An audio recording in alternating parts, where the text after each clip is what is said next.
வாழ்க்கையிலையும் வணக்கத்தையும் இந்த காலவெளியில நான் தெரிவித்துக் கொள்கிறேன். இந்த காலவெளியிலையும் உங்களோடு கர்த்தருடைய வார்த்தையை பகிர்ந்து கொள்ளும்படியான ஒரு நல்ல சாக்கியத்தை ஆண்டவராகிய தேவன் அடியேனுக்கு தந்தபடினாலே ஆண்டவரை நன்றியுள்ள இருதயத்தோடு கூட தேவனுக்கு நான் நன்றி செலுத்துகிறேன். இந்த அருமையான காலங்களிலே கர்த்தருடைய வார்த்தைக்கு காத்திருக்கிற உங்களுக்கு தேவனாகிய கர்த்தர் இந்த திருமறையிலிருந்து கொடுக்கிறதான ஒரு நல்ல சத்தியத்தை இந்த நாளிலே அறிந்து கொள்ள கர்த்தர் நமக்கு திரும்ப செய்திருக்கிறார். ஆகவே கர்த்தருடைய வேதம் குறைவற்றதும் ஆத்மாவை உயிர்ப்பிக்கிறதுமாய் இருக்கிறது என்று சொன்ன வசனத்தின்படி அந்த நல்ல ஆசீர்வாதத்தை ஆண்டவர் உங்களுக்கு தர கண்களை மூடி ஒரு நிமிஷம் ஜெபிப்போம். ஆண்டவரே, அருமையான இந்த நல்ல வேலைப்பாய் நன்றி செலுத்துகிறோம் சுவாமி. இப்பொழுதும் தேவனாகிய கர்த்தர் எங்களோடு கூட கைப்பற்றி உடைய சத்திய வார்த்தைகளை நாங்கள் தெளிவாய் புரிந்து கொள்ளத்தக்கதாக கர்த்தர் எங்களுக்கு கிருபை செய்தபடி இந்த பாதத்திலே நாங்கள் வேண்டுதல் செய்கிறோம். ஆவியானவர்களோடு கூட இடைவெளியாக உடைய சத்திய வார்த்தைகள் எங்களுடைய கால்களுக்கு அது தீபமும் அது பாதைக்கு வெளிச்சமாக இருக்கிறது சுவாமி. உடைய சத்திய வசனத்தினாலே நிறைய நாங்கள் காணப்பட நீர் எங்களுக்கு கிருபை செய்யும். எங்களோடு பேசும் ஆசீர்வதியும். இயேசு கிறிஸ்துவின் நாமத்தில் ஜெபிக்கிறோம் நல்ல பிதாவே, ஆமென். கிறிஸ்துவுக்குள் அருமையானவர்களே, இந்த நாளிலே உங்களோடு கூட நான் பகிர்ந்து கொள்ள வேண்டியதான இந்த அருளுரையின் தலைப்பு சாட்சியுள்ள இறைமக்கள். சாட்சியுள்ள இறைமக்கள். அதுக்கு ஆதாரமாய் ஒரு வசனத்தை வாசிக்கலாம்.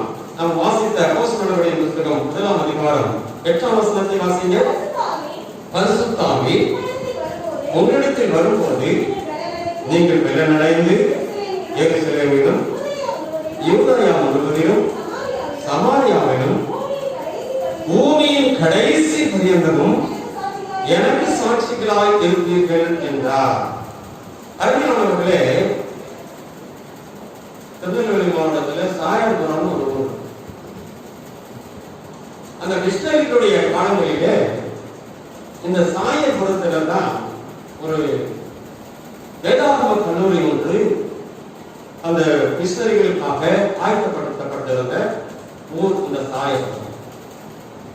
அங்கே வெளிநாடுகளிலிருந்து வருகிற அந்த மிஷனரிகள் எல்லாம் அவர்களுக்கு அங்கு அந்த செமினரியில தங்கி அவர்களுக்கு தமிழ் கற்றுக் கொடுக்கிற ஒரு பழக்கத்தை அவர்கள் ஏற்படுத்தி இருந்தார். அப்படி தமிழ் கற்றுக் கொடுக்க வேண்டிய ஒரு அருமையான தமிழ் ஆசிரியரை அவர்கள் கேட்டுக் கொண்டிருந்தார்.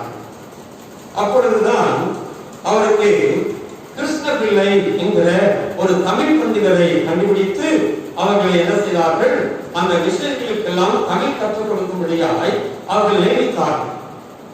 அவர் ஒரு இந்து சகோதரர். அதனால அவர் என்ன செய்தார், அதுவும் உயர்மொழியில பிறந்தவர்.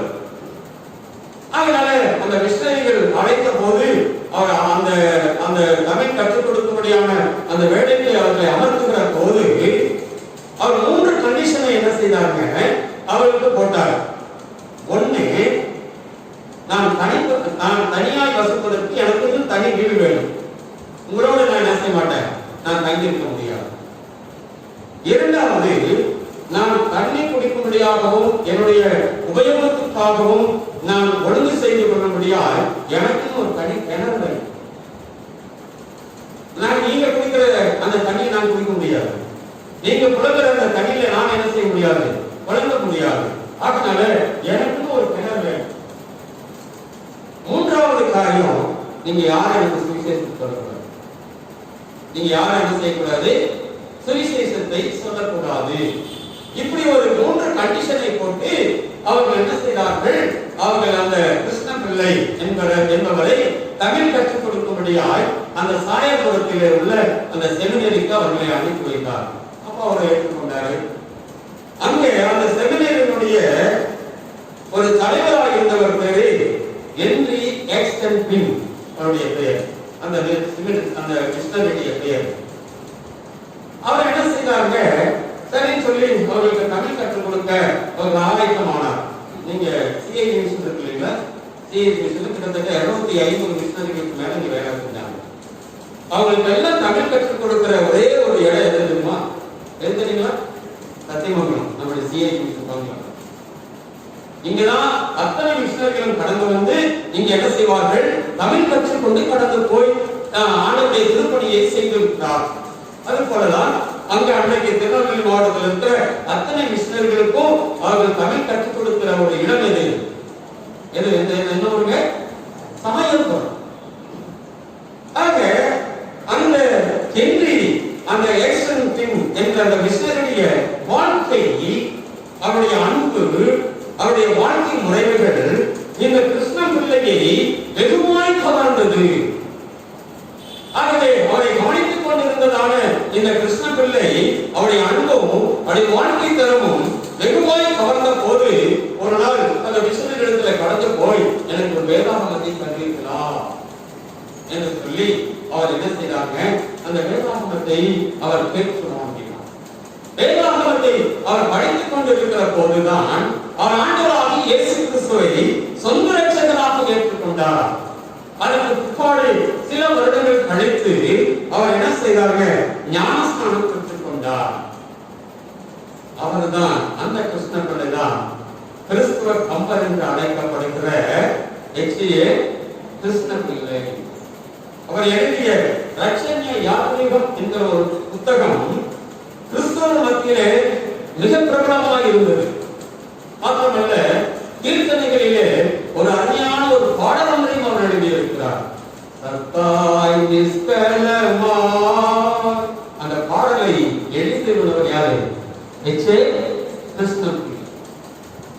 ஆக அருமையான தேவனுடைய பிள்ளைகளே, அப்படிப்பட்டதான ஒரு தேவனுடைய மனுஷன் அந்த கிறிஸ்துவுக்குள்ளாய் கடந்து வர அவர்கள் ஆயுதமாக இருந்தது எதுங்க? அவங்க யாரும் அவருக்கு சுவிசேஷத்தை சொல்லவில்லை. ஆனால் அந்த அவருடைய வாழ்க்கை மாற்றம்தான் என்ன செய்திருந்தீங்க, அவர் ஒரு கிறிஸ்தவராய் மாற்ற ஏதுவாக இருந்தது என்பதிலே சந்தேகம் கிடையாது.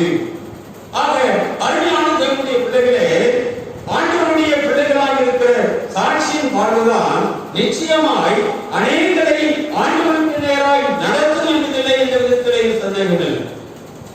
கிறிஸ்துவை போல நீங்களும் நானும் வாழ அழைக்கப்பட்டவர்கள் தான் நீங்களும் நானும். கிறிஸ்துவை போல வாழ தவறும் போது அவருடைய போதனைகளும் அவருடைய ஊழியர்களும் என்ன செய்யறதுங்க, வீணாய் கடந்து போகிறது. ஆக உலகத்திற்கு ஒளியாய் உப்பாக இருக்கும்படியாய் வாழ கற்ற நம்ம என்ன செய்திருக்கிறாங்க, அழைத்திருக்கிறார். ஆக நமது வாழ்வு சுற்றியுள்ள ஒரு மக்களுக்கு ஒரு வெற்றியுள்ள ஒரு வாழ்வாய் அமைய வேண்டும் என்பதுதான் தேவனுடைய திட்டம் என்பதிலே எந்த விதத்திலேயும் சந்தேகம் இல்லை. ஆக ஆண்டவருடைய பிள்ளைகளாக இருக்கிற நீங்களும் நானும் எப்படி வாழ வேண்டும் என்பதைத்தான் இந்த வேதாகமம் நமக்கு என்ன செய்கிறதுங்க, தெளிவாய் போதிக்கிறது. அதுல இந்த முதல் அந்த அப்போஸ்தலர்களின் புத்தகம் 1ஆம் அதிகாரம் 8ஆம் வசனத்திலே 3 கருத்துக்களை ஆண்டவர் நமக்கு என்ன செய்கிறாங்க, அவர் கற்றுக் கொடுக்கிறார். முதல்ல அதை நீங்கள் வாசிப்பவையானால், எனக்கு நீங்கள் சாட்சியாக இருப்பீர்கள். ஆக அந்த சாட்சியாக இருப்பீர்கள் என்பதற்கு என்ன அர்த்தம் சொன்னா, நீங்கள் உண்மையாயிருங்கள் என்று சொல்லி பொருள்படும். சாட்சி என்கிற ஆங்கில வார்த்தைக்கு என்ன சொல்லலாங்க, விட்னஸ் அல்லது டெஸ்டிமனி. 2 வார்த்தைகளை பயன்படுத்தலாம் ஆங்கிலத்தில், விட்னஸ் அல்லது டெஸ்டிமனி என்று சொல்லி.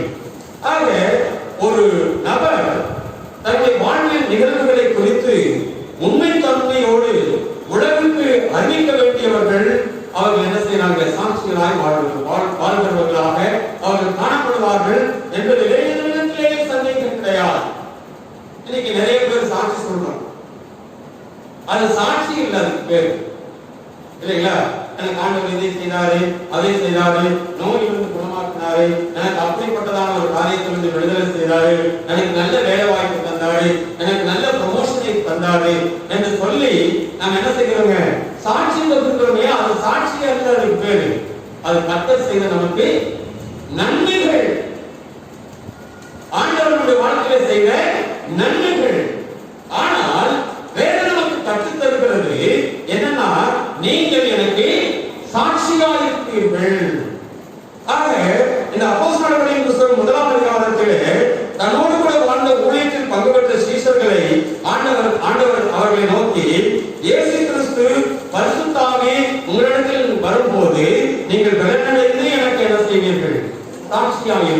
இருக்கிறார்கள். இதன் மூலமாய் ஆண்டவர் நமக்கு கற்றுத்தருகிற ஒரு நல்ல பாடம் என்னன்னு சொன்னா, எனக்கு சாட்சிகளாக இருக்கிறீர்கள் என்று சொன்னால் அவருடைய வாழ்வு, அவருடைய மரணம், அவருடைய உயிர்த்தெழுதல், இதற்கு நீங்கள் நானும் என்ன செய்வீங்க?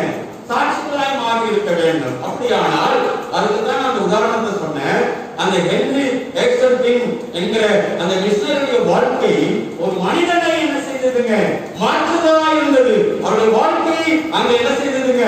சாட்சியாய் மாறி போனதுடைய விளைவு அந்த எட்டியர் கிறிஸ்தவர்கள என்ன செய்தாங்க? ஆண்டவராகிய இயேசு கிறிஸ்துவை ஏற்றுக்கொள்ள காரணமாய் அமைந்தது என்பதிலே சந்தேகம் கிடையாது. ஆக அருமையான தேவனுடைய பிள்ளைகளே, நீங்களும் நானும் இதை அந்த முதல் அதிகாரம் 8ஆம் வசனத்தை அறிந்த சீஷர்கள் உலகமெங்கிலும் என்ன செய்தாங்க? தன் வாழ்க்கையே ஆண்டவருக்கு என்ன செய்தார்கள்? சாட்சியாய் மாறினதை போல நீங்கள் நானும் என்ன செய்ய வேண்டுங்க? ஆண்டவருக்கு என்று சொல்லி உண்மையாய் சாட்சியாய் வாழ வேண்டும் என்பதை தான் ஆண்டவர் நமக்கு என்ன செய்கிறாங்க? கற்றுத் தருகிறார். அதை நீங்கள் தைரியமாய் நம்முடைய வாழ்க்கையிலே கடைபிடித்து நடக்க வேண்டும். நீங்க போய் சுவிசேஷத்தை சொல்லணுங்கிற அவசியம் இல்லை. நீங்கள் வாழ்கிற வாழ்க்கை பார்த்து மற்றவர்கள் கிறிஸ்துவை என்ன செய்யுங்க? ஏற்றுக்கொள்கிற ஒரு மக்களாக இருக்க வேண்டும். அதைத்தான் வேதாகமம் நமக்கு தெளிவாக ஒரு வசனத்தை மாத்த வாசிக்க நிறைய சொல்லலாம், நேரம் இல்லை. அதனால ஒரு வசனத்தை மாசம் 2ஆம் அதிகாரம் 32ஆம் வசனத்தை வாசிங்க. இந்த இயேசுவை தேவன் எழுப்பினார், இதற்கு நாங்கள் எல்லாரும் யாரு? சாட்சிகளாக இருக்கிறது. யார் சொல்றார்? சீஷர்கள் சொல்லுகிறார்கள். ஆக அவருடைய மரணம், அவருடைய உயர்த்தெழுதல் இல்லைங்களா, பயந்து போய் கடந்த அந்த சீஷர்கள் சொல்லுகிற ஒரு வார்த்தை தான், அதுக்கு நாங்கள் என்ன செய்யறோங்க? சாட்சிகளாக இருக்கிறோம். ஆக அதற்கான தேவனுடைய பிள்ளைகளே, ஆண்டவர் உங்களையும் என்னையும் தெரிந்து கொண்டதற்கு காரணம் என்ன தெரியுங்களா? அவருக்கு நீங்கள் நானும் உண்மையாக இருக்க வேண்டும். தானியேல் புத்தகத்துல 3ஆம் அதிகாரத்துல சாத்ராக், மேஷாக், ஆபேத்நேகோ போன்றவர்கள் அந்நிய தேசத்தில் வாழ்ந்தாலும் அந்த அந்நிய தேசத்தினுடைய தெய்வத்தை அவர்கள் ஆராதிக்க அவங்களுக்கு என்ன இல்லை? அவர்களுக்கு மனது இல்லை. உண்மையாக இருந்தார்கள். அந்நிய தேசத்திலே வாழ்ந்திருந்தாலும் அவர்கள் உண்மையாக இருந்தார்கள் என்று சொல்லி வாசிக்கிறோம். ஆக விசுவாசிகளாக ஆண்டவர் சத்தியத்திற்கு சாட்சியாய் நீங்களும் நானும் அழைக்கப்பட்டிருக்கிறோம் என்பதை ஆண்டவர் அழகாய் நமக்கு சொல்லியிருக்கிறார். ஆண்டவர் ஆகிய எஜமானுக்கு உண்மையான சாட்சிகளாக நீங்களும் நானும் இந்த உலகத்திலே வாழ வேண்டும். சரிங்களா? ஆக விசுவாசிகள் ஆண்டவருக்கு உண்மையுள்ள சாட்சிகளாக இருக்க வேண்டும். இரண்டாவது, அந்த 8ஆம் வசனத்தை திரும்ப நம்ம வாசிக்கிற போது பெயர்ந்து எருசலேமிலும் யூதேயா முழுவதிலும் சமாரியாவிலும் பூமியின் கடைசி பரியந்தமும் எனக்கு சாட்சிகளாக இருப்பீர்கள். சாட்சியாக இருப்பீர்கள் என்பதற்கு இன்னொரு காரியம், முதல்ல உண்மையாயிருங்கள், இரண்டாவது உதாரணமாயிருங்கள். உதாரணமாயிருங்கள். பொதுவாக சாட்சிகளின் பணி உண்மை சொல்வதோடு முடிந்து விடுவதில்லை. கிறிஸ்துவ வாழ்விலே அதையும் தாண்டி சாட்சியாய் வாழ அழைக்கப்பட்டவர்கள் இந்த நானும் நீங்களும். ஆக வார்த்தையில் மாத்திரமல்ல, ஆண்டவருக்கு சாட்சியாய் இருங்கள் என்று சொல்லி ஆண்டவர் நமக்கு சொல்லுகிற போது அப்போஸ்தலர்கள் வாழ்ந்து காண்பித்த அந்த உதாரணத்தை நீங்களும் நானும் என்ன செய்யுங்க? பின்பற்றி கடந்து போக வேண்டும் என்பதை ஆண்டவர் அழகாக நமக்கு என்ன செய்கிறாங்க? போதிக்கிறார் என்பதில் சந்தேகமே கிடையாது. அப்போஸ்தலர் 4ஆம் அதிகாரம் 13ஆம் வசனத்தை நீங்கள் வாசிக்கிற போது பேதுருவும் யோவானும் இருவரும் பேசுகிற தைரியத்தை கண்டு அவர்கள் இவர்கள் யாரு? இயேசுவோடு இருந்தவர்கள். அந்த தைரியமும் அந்த பலனும் அவர்களுக்கு எப்படி கிடைச்சது என்று சொல்லி பார்க்கிற போது இவர்கள் என்ன செய்யறாங்க? அந்த வசனத்தை வாசிங்க. பேதுருவும் யோவானும் பேசுகிற தைரியத்தை அவர்கள் கண்டு அவர் படிப்பறிவு இல்லாதவர்கள் என்றும் அறிந்தபடியினால் ஆச்சரியப்பட்டு அறிந்து கொண்டார்கள். அப்போ அந்த மக்கள் சுற்றி இருந்தவர்கள் அவர்கள் பேசுகிற வார்த்தைகளே அல்ல, இந்த யோவானையும் இந்த பேதுருவையும் அறிந்த அந்த மக்கள் இவர்கள் பேதையானவர்கள், அறிவில்லாதவர்கள். ஆனால் இவங்களுக்கு எப்படி இந்த தைரியம் வந்தது என்று சொல்லி பார்க்கிற போது அவர்கள் சொன்னாங்க, இவங்க யாரு? இவங்க யாரோடு கூட இருந்தவங்க? இயேசுவோடு கூட இருந்தவர்கள். அப்போ இயேசுவோடு கூட இருந்ததனுடைய விளைவு அவங்க என்ன செய்தாங்க? உதாரணமாய் வாழ்ந்தார்கள் என்பதை வேதம் நமக்கு என்ன செய்கிறதுங்க? தெளிவாய் சுட்டி காட்டுகிறது. ஆக நீங்கள் எந்த சமுதாயத்தில் வாழ்கிறீர்களோ அந்த சமுதாயத்தில் வாழ்கிற போது இயேசு கிறிஸ்துவுடைய தரிசனத்தை பெற்ற நீங்களும் நானும் இயேசு கிறிஸ்துவுக்கு எப்படியா இருக்கவில்லை? உதாரணமா இருக்க வேண்டும். அங்க மற்றவர்கள் கேட்கிற போது அவர்கள் கிறிஸ்தவர்கள், அவர்கள் உதாரணமா இருக்கிறவர்கள். வேலை செய்கிற இடம் வந்தாலும் சரி, இல்லைங்களா, நம்ம எங்க சென்றாலும் சரி, நம்ம எங்க வாழ்ந்தாலும் சரி, அந்த இடத்துல கிறிஸ்தவர்கள் இவர்கள் உதாரணமாய் நம்மை பார்த்து அந்த வாழ்க்கையை மாற்றிக் கொள்கிறவர்களாய் காணப்பட வேண்டும் என்பதை ஆண்டவர் நமக்கு என்ன செய்கிறாங்க? தெளிவாய் சொல்லி இருக்கிறார். வார்த்தையில் மாத்திரமல்ல, உதாரணமாய் இருக்க வேண்டும் என்பதையும் ஆண்டவர் நமக்கு என்ன செய்கிறாங்க? தெளிவுபடுத்துகிறார். மூன்றாவது, அதே அந்த வசனத்திலே 8ஆம் வசனத்திலேயே நம்ம கற்றுக்கொள்கிற மூன்றாவது பாடம், கடைசி பரியந்தமும் எனக்கு சாட்சிகளாக இருப்பீர்கள். கடைசி பரியந்தமும் என்று சொல்லி பார்க்கிற போது உறுதித்தன்மை, இல்லைங்களா? முதல்ல உண்மையா இருக்கணும், இரண்டாவது உதாரணமா இருக்கணும், மூன்றாவது எப்படி இருக்கணுங்க? உறுதியாக இருக்க வேண்டும். சாட்சிகள் என்பவர்கள் சொல்லிய வார்த்தைகளிலிருந்து ஒருபோதும் என்ன செய்யக்கூடாது? பின்வாங்கி போயிடவே கூடாது. கொஞ்ச நாள் சாட்சியாக இருந்துட்டு அப்புறம் என்ன செய்யறதுங்க?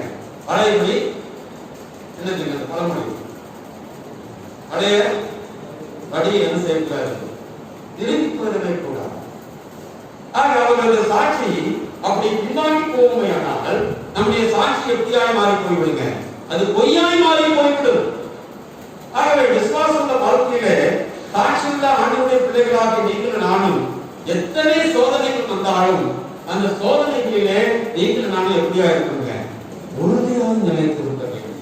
கிறிஸ்தவ பிள்ளைகளுக்கு சோதனை வராத காலகட்டமே இல்லை. அது குடும்பத்திலேயானாலும் சரி, தனிப்பட்ட வாழ்க்கையானாலும் சரி, ஒருவேளை ஆண்டவராக இயேசு கிறிஸ்துவை ஏற்றுக்கொண்டு இருக்கிற அந்த பிள்ளைகளுக்கு வருகிற அநேக சோதனைகள் உண்டு. அந்த சோதனையின் மத்தியிலே பின்வாங்காதபடிக்கு தைரியமாய் காத்திருக்க வேண்டும். பற்றாக்குறைகள் வரலாம், இல்லைங்களா? அல்லது தேவைகள் நமக்கு அதிகமாக இருக்கலாம், எதிர்காலத்தை குறித்ததான பாடங்கள் இருக்கலாம், நம்முடைய பிள்ளைகளை குறித்ததான காரியங்கள் இருக்கலாம். இதெல்லாம் நமக்கு வருகிற போது சில நேரங்களிலே அந்த சாட்சியான வாழ்க்கை பின்வாங்கி போகிற ஒரு பிள்ளைகளாக நாம் காணப்படுவோம். ஆனால் நாம் ஆண்டவருக்கு என்று சொல்லி சாட்சியாக வாழ்வதிலே அது பொய்யான காரியங்களாய் மாறி போய்விடும். ஆகவே ஆண்டவரின் பூமியின் கடைசி பரியந்தமும் எனக்கு சாட்சிகளாய் இருப்பீர்கள் என்றால் எல்லா இடங்களிலும் எந்த சூழ்நிலையிலேயும் ஆண்டவரை விட்டு பின்வாங்காதபடிக்கு தைரியத்தோடு கூட உறுதியாய் நிலைத்திருக்க வேண்டும் என்பதைத்தான் ஆண்டவர் நமக்கு கற்றுத் தருகிறார் என்பதிலே எந்த விதத்திலேயும் சந்தேகமில்லை.